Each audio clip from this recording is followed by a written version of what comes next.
President Aquino is set to attend the 26th ASEAN Summit in Kuala Lumpur and Langkawi, Malaysia next week. The Department of Foreign Affairs said the Philippines will vie for a binding agreement in the ASEAN Code on the South China Sea. The President will also attend 7 conventions during the course of the summit. Rocky Ignacio reports.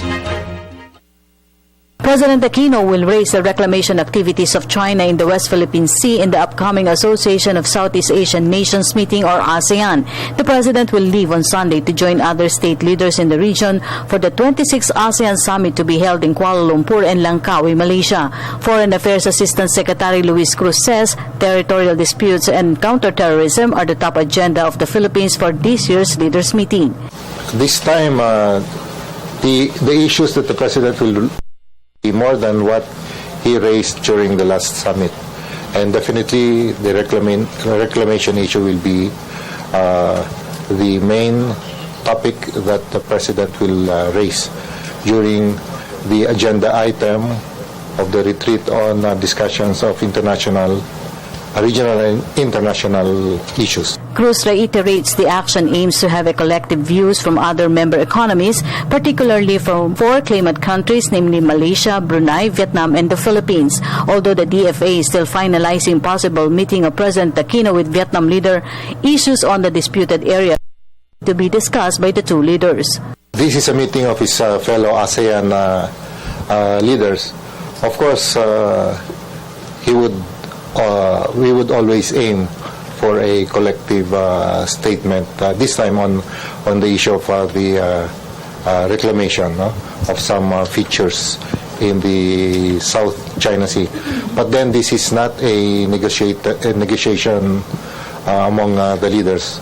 They will be there to express their views, not only on the South China Sea, but what they think are the issues in the region and internationally. President Aquino is also expected to push for a binding agreement under the ASEAN Code of Conduct on the South China Sea. The Philippines have recognized the G7 statement of support to resolve territorial disputes in the region peacefully. G7 is composed of Canada, Japan, Italy, United Kingdom, France, Germany, and the United States. President Aquino earlier said that maritime disputes in the West Philippine Sea will have an impact on global economy. But there are various ways of doing this, which I am not at liberty to discuss at this point in time. But let me say that we are pursuing other tracks with China. Of course, what is official is that we have submitted this issue before the International Tribunal, because we wanted a decision on our entitlements in the regime of waters under UNCLOS.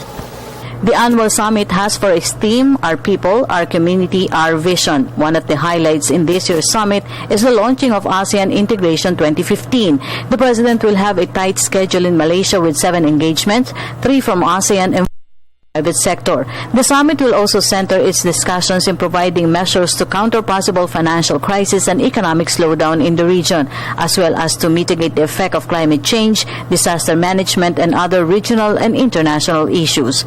For the People's Television, Rocky Ignacio.